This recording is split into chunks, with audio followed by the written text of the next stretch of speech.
নমস্কাৰ সকলোকে পুনৰবাৰ মোৰ চেনেললৈ স্বাগতম জনাই লৈ আহিছোঁ আজি দিনটো ৰাশিফল। আজি হৈছে 2 ছেপ্টেম্বৰ 2025 অসমীয়া 16 ভাদ মঙলবাৰ। আজি সূৰ্যোদয় সময় পুৱা 4:50 আৰু সূৰ্যাস্ত সময় 5:30। আজি হৈছে দশমী তিথি আৰু শুক্লপক্ষ।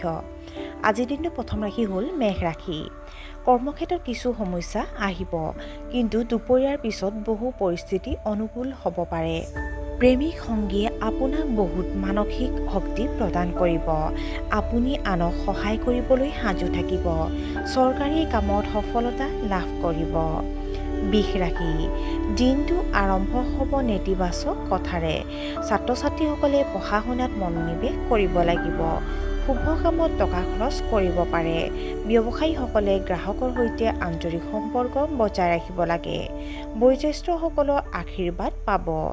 ভুল প্ৰথাৰ পৰা আঁতৰি থাকিব লাগে। মিথুন ৰাশি। আপোনাৰ বিৰোধীয়ে আপোনাক ঠাট্টা কৰিব পাৰে।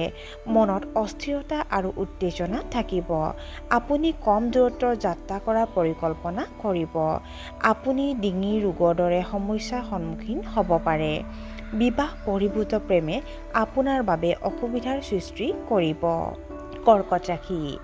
আপোনাৰ কৰ্মদক্ষতা বৃদ্ধি পাব।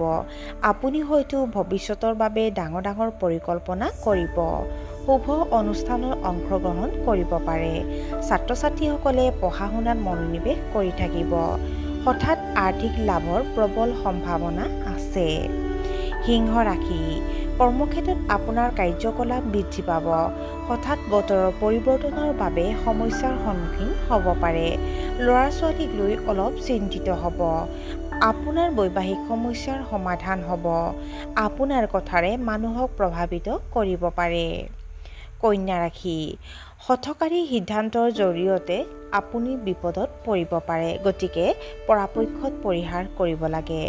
আপুনি ভাগৰুৱা আৰু দুৰ্বল অনুভৱ কৰিব পাৰে। আনৰ অনুভৱক বেছি বিশ্বাস নকৰিব। বিৰোধীৰ প্ৰতি সতৰ্ক হোৱাটো প্ৰয়োজন। আপুনি কাহ আৰু এলাৰ্জিৰ দৰে স্বাস্থ্যজনিত সমস্যাৰ সন্মুখীন হ'ব পাৰে। তুলা ৰাশি। কৰ্মক্ষেত্ৰত আপুনি অভাৱনীয় সুবিধা লাভ কৰিব পাৰে। বিপণন সম্পৰ্কীয় কামৰ বাবে দিনটো শুভ। ভাল যোগাযোগৰ সুবিধা নিশ্চয় পাব। সৰু ভাই ভনীৰ অগ্ৰগতিৰ বাবে আপুনি সন্তুষ্ট হ'ব। সহকৰ্মীসকলৰ মাজত আপোনাৰ জনপ্ৰিয়তা বৃদ্ধি পাব। বৃশ্চিক ৰাশি। দিনটো সুখ আৰু উৎসাহেৰে ভৰি পৰিব। আপুনি হয়তো আপোনাৰ জীৱনসংগীৰ লগত আপোনাৰ অনুভৱবোৰ শ্বেয়াৰ কৰিব। কৰ্মক্ষেত্ৰত সহকৰ্মীসকলৰ পৰা ভাল সমৰ্থন পাব। আয়ৰ নতুন উৎসৰ সৃষ্টি হ'ব পাৰে। গুৰুত্বপূৰ্ণ কামবোৰ সময়মতে সম্পূৰ্ণ হ'ব। ধনু ৰাশি। আপুনি আপোনাৰ বিৰোধীৰ ওপৰত জয়ী হ'ব।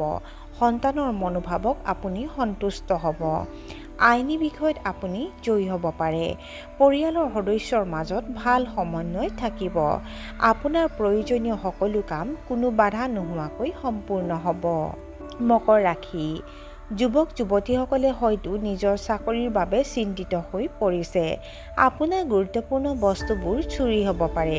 সেইবাবে আজি যদি আপুনি যাত্ৰা কৰি আছে, তেন্তে আপোনাৰ লাগেজৰ প্ৰতি অতিৰিক্ত সাৱধান হওক।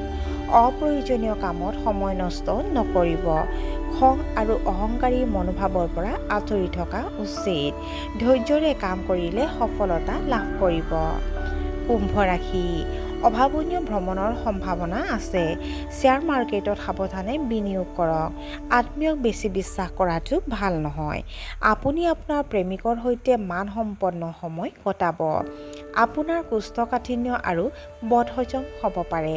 সন্ধিয়া কোনো সহকৰ্মীৰ লগত আপোনাৰ মতানৈক্য হ'ব পাৰে। আৰু আজিৰ দিনটোৰ শেষৰ ৰাশিটো হ'ল মীন ৰাশি। আপোনাৰ সিদ্ধান্ত গ্ৰহণৰ ক্ষমতা উন্নত হ'ব। আপোনাৰ বিৰোধীসকল আপোনাৰ বন্ধু হৈ পৰিব পাৰে। আপুনি নিজৰ লক্ষ্যত উপনীত হ'বলৈ কঠোৰ পৰিশ্ৰম কৰিব। শীঘ্ৰে অৰ্থপূৰ্ণ ফলাফল পাব। পৰিয়ালৰ সৈতে আনন্দৰ সময় কটাব। আপোনাৰ লুকাই থকা প্ৰতিভা বিকাশৰ সুযোগ পাব। আৰু আজিৰ দিনটো ৰাশিফল ইমানতে অন্ত পৰিছে। আশা কৰোঁ আপোনালোক প্ৰত্যেকৰে আজিৰ দিনটো সুন্দৰ হওক। ধন্যবাদ।